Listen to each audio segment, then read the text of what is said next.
मुझे अपनी वाइफ के साथ कुछ इमोशनल फील नहीं होता।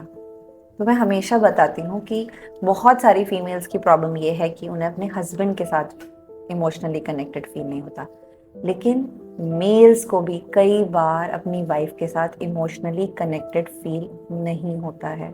और ऐसा ही मुझे अभय ने इस बार बताया कि आपको पता है, मेरी शादी में मुझे उसके लिए कुछ फील ही नहीं होता। हमारी शादी को 15 साल हो चुके हैं, हमारी बच्ची भी है, लेकिन मुझे उसके लिए कुछ फील नहीं होता है। और उसके रीजंस हैं। तो ऐसे 5 कारण हैं जिसकी वजह से आदमियों को अपनी वाइफ्स के लिए इमोशनली फील नहीं होता। मेरे पास एक और केस है जहाँ पे the female use to do lot of गुस्सा, बहुत गुस्सा करती थी, तो हर बार तो चीज़ें मन जाती थी। बट इस बार ना हस्बैंड ने ऐसी कसम खा लिया है कि वो उससे कोई कनेक्शन रखना नहीं चाहता। कनेक्शन मतलब ये नहीं वो डिवोर्स दे रहा है, बट वो उससे बात नहीं करता, एक कमरे में नहीं रहता। वो कहती है नॉर्मल, वो बहुत माफ़ी मांग चुकी, लेकिन वो अब नहीं मान रहा। और ये हो जाता है। और ऐसे 5 रीजंस हैं। तो मैं आपकी कोच खुशबू खुश ने आज वही 5 रीजन बताना चाहती हूँ, तो फीमेल्स भी अवेयर हो जाएं कि हर बार आप विक्टिम नहीं होते हैं।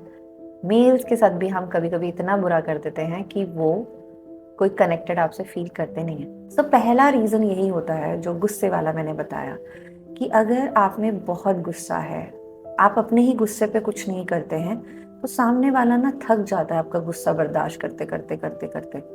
और वो फिर एक पॉइंट के बाद ना कहते हैं ना, पहले तो लकड़ी का दरवाजा था, कम खुल जा रहा था, बार बार खुल बंद हो रहा था, लेकिन अब ना वो लोहे के सरियों का दरवाजा अपने मन में बैठा लेता है कि ये नहीं बदलेगी। कुछ भी हो, वो उसके घर से रिलेटेड हो, वो आपके घर से रिलेटेड हो, कोई भी बात है, तुम वैसा नहीं हो, वैसे नहीं हो, तो मतलब हर बात पे गुस्सा। और हो सकता है एंगर आपका अपना एक इशू हो, जो रिश्ते में आके आप बस उसको यूटिलाइज कर रहे हैं, आप उसको किसी भी तरह अपने किसी भी मोड़ पे आप ला रहे हैं कि आपका एक पैटर्न है गुस्से का जो आप अपने रिश्ते में डाल रहे हैं, और उसकी वजह से आपके पार्टनर को दिक्कत हो जाती है। तो गुस्सा एक बहुत बड़ा कारण है, और गुस्सा आपका पहले से होता है, बट वो सिचुएशन में एवरीगेट हो जाता है। ये बात भी फीमेल्स के साथ बहुत बार होती है। तो मैक्सिमम जो फीमेल्स मेरे पास आती हैं, वो पहला उनका यही होता है, हाँ मैं उनके एंगर पे काम करती हूँ। दूसरा इंपॉर्टेंट कारण क्या है, जब फीमेल्स ना बहुत मेल्स को कंपेयर करती हैं, अपने भाई को देखो, अपने पापा को देखो, मेरे भाई को देखो, मेरे पापा को देखो। आपका भाई और आपका हस्बैंड एक सा नहीं हो सकता, फाइनेंशियली भी नहीं हो सकता, हैबिट्स में भी नहीं हो सकता, हो ही नहीं सकता। वो अपने भाई जैसा भी नहीं हो सकता। कल को आपका बच्चा होगा, वो भी आपके अपने सिबलिंग जैसा नहीं हो सकता। आप उसके फाइनेंशियल, आप उसके लुक, आप उसके वेट, आप उसकी हरकतों को जब उन्हीं के लोगों से कंपैरिजन करोगे, तो वो खुश नहीं रहेगा आपके साथ। क्या इमोशनल कनेक्शन होगा? कोई भी पार्टनर कंपैरिजन करेगा तो इमोशनल कनेक्शन बनेगा कहाँ? रिश्ते कंपैरिजन के लिए नहीं होते हैं, वो एक दूसरे को आगे बढ़ाने के लिए होते हैं।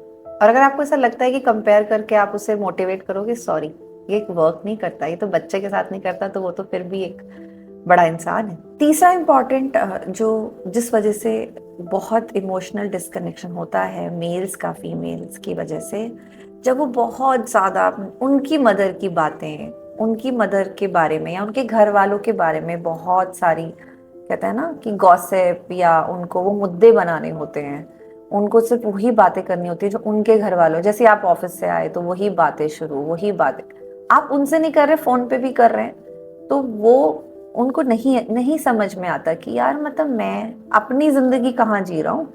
मैं तो अपने घर वालों के की गुस्ताखियों पे ही जवाबदेही बनता जा रहा हूँ, या आज उसने ये कर दिया है, तो वो अपनी जीना छोड़ देता है। फिर ना वो नीरस हो जाता है, इमोशंस चलते नहीं है, वो वर्क ही नहीं करते कि यार ये हर वक्त एक ही चीज़ ना, हर वक्त यही चीज़ें हैं कि ऐसा होता है। चौथा इंपॉर्टेंट चीज़ होती है जब आप ओवर डिमांडिंग होते हैं, समय को लेके भी और फाइनेंसेस को लेके भी, अपने ड्रीम्स को लेके भी। या तो आप अपने ड्रीम्स है तो आप खुद भी कुछ उन पे करेंगे ना। ऐसे मैंने बहुत सारे केसेस देखे हैं जहाँ फीमेल्स का ही रहता है, अच्छा अब मैं तुम्हारी वाइफ बन गई तो मेरा ये ड्रीम भी पूरा करो, मेरा ये ड्रीम भी पूरा करो। ये मैंने अपने हस्बैंड के साथ देखा था, बट तब हस्बैंड था नहीं ना लाइफ में। अब उसने आपके ड्रीम्स के बर्डन्स क्यों लेने हैं? तो वो ये सोचता है कि मैं अपने लिए क्या कर रहा हूँ, अपने लिए तो मेरे कुछ है ही नहीं, मैं मोस्टली इसी के ड्रीम्स फुलफिल कर रहा हूँ। तो वो कहते हैं अरे मतलब फिर कनेक्ट नहीं रहता कि हर वक्त मुझे ड्रीम्स ही पूरे करने हैं। एंड फिफ्थ इम्पॉर्टेंट, जो कि काफ़ी इम्पॉर्टेंट पॉइंट, अगर आप हर वक्त बीमार रहते हैं, लेजी रहते हैं, यू नो एक फीमेल लुक में नहीं रहते, लुक्स मैटर करते हैं, मतलब आप ऐसा नहीं है मतलब दिन भर कुर्ते पजामे में ही हैं, जो ब्यूटी आपको दी है उसके बारे में आप कुछ कर नहीं पाते, या आप कहते हैं मैं तो ऐसे ही रहती हूँ। तो अगर आप बहुत बीमार रहते हैं या बहुत आप क्रीपी होते हैं तो बहुत जल्दी इमोशनल कनेक्शन हस्बैंड्स का उनकी वाइफ से निकलता है। कोई मेरे पास अभी एक बता रहा था कि मैं दिन भर लेटी रहती हूँ, उसको कोई मतलब कि मैं लेटी रहती हूँ, मैं बीमार रहती हूँ मोस्टली, तो मेरे हस्बैंड एक बार भी आके नहीं पूछते मुझसे कि क्या हुआ, पहले पूछते थे। तो क्या होता है कि इतनी बार वो देख रहा है ना कि मतलब मेरी वाइफ में एनर्जी ही नहीं है। फिजिकल रीजन हो सकते हैं, बट फिजिकल रीजन भी आपके एक्शन के बाद आगे बढ़ेगा, फिजिकल फिटनेस भी तो आपके एक्शंस के बाद आगे बढ़ेगी ना। तो मुझे ना एक बार किसी ने बड़ी कड़वी बात कही थी, बहुत कड़वी लगी थी मुझे। तो उसने मुझे कहा था कि रोने पीटने वाला इंसान ना खुशबू किसी को और उस टाइम मैं बहुत रोती पीटती थी। मेरे किसी भैया ने मुझे ये बात बोली थी, दो बातें बोली थी। तो ये एक बात बोली थी कि कोई भी ना रोने पीटने वाला आदमी ना हर वक्त कोई उसे नहीं देख सकता। वो हर वक्त जो रोता पीटता रहता है ना, वो हर किसी को जल्दी पसंद आता नहीं है, उतर जाता है मन से। मुझे बहुत बुरी लगी थी उस टाइम, क्योंकि मैं बहुत रोती थी, हर छोटी सी बात पे रोने लगती थी। तो वो तो भैया बोल रहे थे तो मुझे याद है। बट मेल्स की एक साइकोलॉजी है ना, कनेक्शन तो बनता तो इमोशन से है। दूसरा उन्होंने मुझे बोला था कि एक चीज उन्होंने और मुझे बताई थी कि हाँ, बीमार आदमी किसी को नहीं पसंद आता फिजिकली, जब तक आप फिट हैं और आप बस अपने हल्के पेन की वजह से नहीं कर पा रहे, आप हिम्मत ही नहीं कर रहे हो उससे बाहर आने की। इससे डिप्रेशन का एक फेज है कि आप सिर्फ लेटे रहते हैं, तो उससे आपको निकलना पड़ेगा ना। अब जैसे हम कुछ एक्टिविटीज देते हैं, लोग कहते हैं एक दिन में असर हुआ, 2 दिन में नहीं हुआ थी, तो वो होगा कैसे ना। आपको किसी पर ट्रस्ट करके वो 21 दिन तो करनी पड़ेगी ना। वो मैं आके आपकी लाइफ में वो चेंज नहीं कर पाऊंगी, आपको मेरे कहीं आपके लिए मैं आपके हिसाब से एक्टिविटी बता दूंगी, लेकिन आपको कोच कर दूंगी, बट मशीन तो आपको पकड़नी है ना। तो ये बात ना मुझे तब, बहुत छोटी थी मैं, मतलब बहुत छोटी नहीं, 17-18 साल की थी तब मुझे कही थी। और उस दिन मैं बीमार थी और वो मुझे दिखाने ले गए थे डॉक्टर के, और मैं 2-3 दिन से बार बार, तो उन्होंने मुझे से गुस्से में बोली थी यार, मुझे याद है। लेकिन आज मुझे वो बात समझ में आती है कि ना बीमार आदमी या बीमार ये ना क्रीपी लोग बहुत ज्यादा किसी को पसंद नहीं आते। और आप जब रोज घर पे आपका, अब आप रिवर्स कर लो इसको, अगर आपका हस्बैंड रोज क्रीपी करेगा और रोज पलंग पे पड़ा रहेगा तो आपको कैसा लगेगा। अभी कल ही मुझे बता रहा था कि मेरा हस्बैंड बहुत लेजी है, ये एक बड़ी प्रॉब्लम है। तो अगर हम भी ऐसे ही हैं कि मैं क्रिप कर रही हूँ, तो इमोशनल कनेक्शन आपके हस्बैंड के साथ बहुत अच्छा रहेगा नहीं।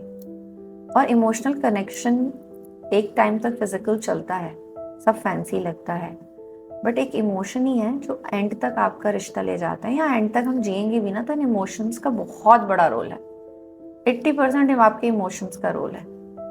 अब अगर देश में कुछ होता है तो भी हमारे इमोशन सबसे पहले हिलते हैं, हम सोचते हैं हम बचेंगे नहीं, या जो लोग मर गए उनके लिए हमें दया आती है, जिन लोगों के साथ ऐसा हुआ होने के लिए हमें बुरा लगता है। आपके इमोशन हर चीज में वर्क कर रहे होते हैं, और जब ये किसी और पे आपके भारी हो रहे होते हैं ना, तो उससे आपका या तो बहुत अच्छा कनेक्शन बन सकता है जब अच्छे से चल रहा है, और जब भारी हो रहे हैं तो वो टूटेगा ही। तो मेरा सजेशन, अगर इन चीज़ों में से 5 चीज़ों में से कोई भी आप एक अपने अंदर देख पा रहे हो तो उसको बदल लो, ठीक है। और मुझे बताओ कि आपने ऐसा कौन सा स्पेसिफिक है, 1 2 3 4 5 में से आप कोई भी नंबर नीचे लिख सकते हो, और मुझे बताना अगर आपने वो बदला तो आप पे इफेक्ट क्या हुआ, ठीक है।